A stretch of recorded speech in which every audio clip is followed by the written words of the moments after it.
उरां दख'र एबसुननि थामथि बड'लेण्ड मुंख्लं ट्रफी जोलुर बादायलायनाय हाबाफारिखौ लानानै थामथि बड'लेण्ड मुंख्लं ट्रफी जोलुर बादायलायनाय टुर्नामेन्ट कमिटिया बिष्णुराभा बर' गोजौ फरायसालिनि गेवलां फोथाराव सावराय मेल लानाय जाबाय।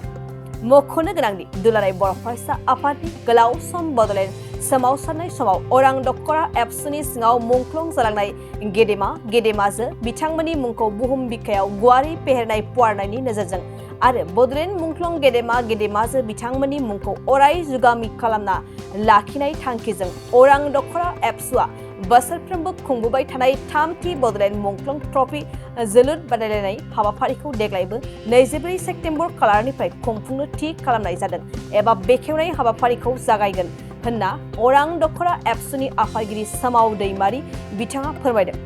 लोगोसे आरो फोरमायबावोदि बड'लेण्ड मुंख्लं बिथांमोननि मुंखौ फेहेरनाय फुवारनायजों लोगोसे ओनसोलाव गेलेनाय बिथिंखौबो जौगाहोनो आरो मोजां राफोद गेलेगिरि सोरजिनायनि थांखि आरो नोजोरखौ लानानै गासै हारि माहारि राजखान्थि बासियालासे थामथि बड'लेण्ड मुंख्लं ट्रफी जोलुर बादायलायनायखौ आबुङै खुंफुंनो लानायखौ रोखायै फोरमायदों। जोंनि खौरांगिरिनि गेजेरजों उरां दख'र एबसुनि आफादगिरि सोमाव दैमारि बिथाङा उरां दख'र आन्चलिक एबसुनि बानजायनायाव 13 आगस्ट खालि थामथि बड'लेण्ड मुंख्लं फुटबल टुर्नामेन्ट बेखौ खुंफुंनो थाखाय मोनसे बानजाय आफाद दाना होनाय जायो आरो बे बानजाय आफादनि मासिगिरिया बिटिआर सरकारनि EM मानगोनां डक्टर नीलुत स्वर्गियारी बिथांखौ जोङो मासिगिरि महरै जोङो दोनदों आरो गेलाबिलि अरां ओनसोलनिनो सासे समाज सिबियारि मानगोनां सुवान दैमारि बिथांखौ मावफुं मासिगिरि महरै जों दोनदों आरो लोगोसेनो लिंथुमगिरि महरै उरां दख'र एबसुनि बोसोनगिरि मानगोनां महेश मुसाहारि सार बिथांखौ जोङो कनभेनर महरै जोङो थिसनदों। दा बेहाय जोङो अरां ओनसोलनि जानानै जों उरां दख'र एबसुनिफ्राय बड'लेण्ड मुंख्लंनि मुङै थामथि खेब बिदि टुर्नामेन्ट जों खुंफुंनाय जाबाय। थामथि खेब खुंनो थाखाय जोङो थि खालामनाय जादों। दा सिगांफोरावबो जोङो सेथि नैथि बेखौ खुंबोदों आरो देग्लाय थामथि खेब खुंगोन। दा बेखायनो बै जितु फुटबल टुर्नामेन्ट बेखौ जोङो फैबाय थानाय सेप्तेम्बर दाननि 24 अक्ट' खालि जोङो जागायगोन, अपेनिं सेरेमनिखौ खालामगोन।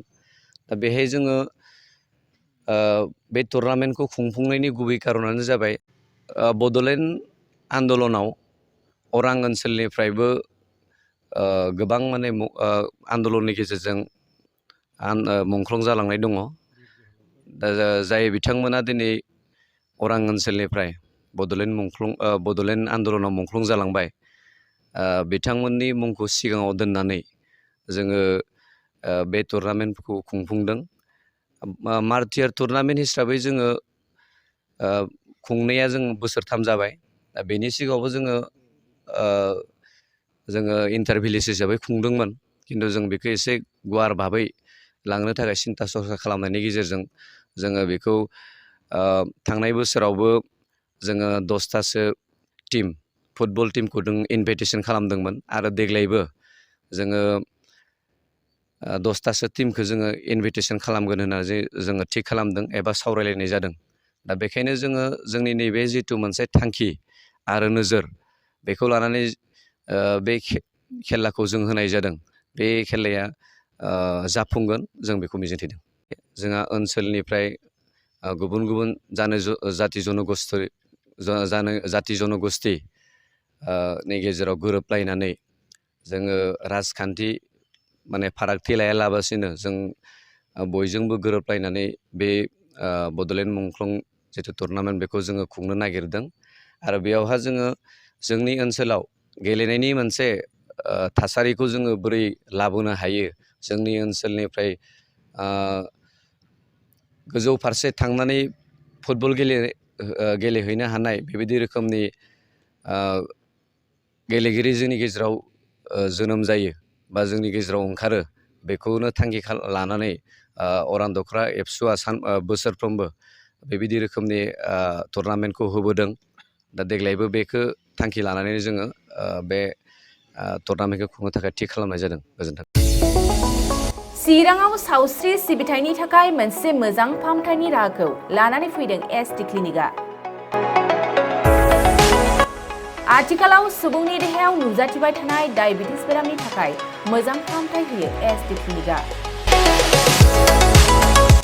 चिरां जिल्लानि SBI काजलगाव ब्रान्चनि लांगोनायाव फसंनाय एसटि क्लिनिकआव डायबिटिस बेरामनि अनगायैबो फाहामथाय होबावगोन लिभारनि जेंना आरो माखासे सरासनस्रा बेमारफोर। बे एसटि क्लिनिकआव डायबिटिस बेरामनि फाहामथायखौ होगोन जर'खा फाहामगिरि डक्टर समिक देबा। नोंथांमोना फुं आरो मोनाबिलि समावबो बे क्लिनिकआव फाहामथाय लानो हागोन। डक्टर, लेबरेटरि, मुलि, ECG सिबिथायनि खाबुफोरखौ बे एसटि क्लिनिकआव मोनजोबगोन।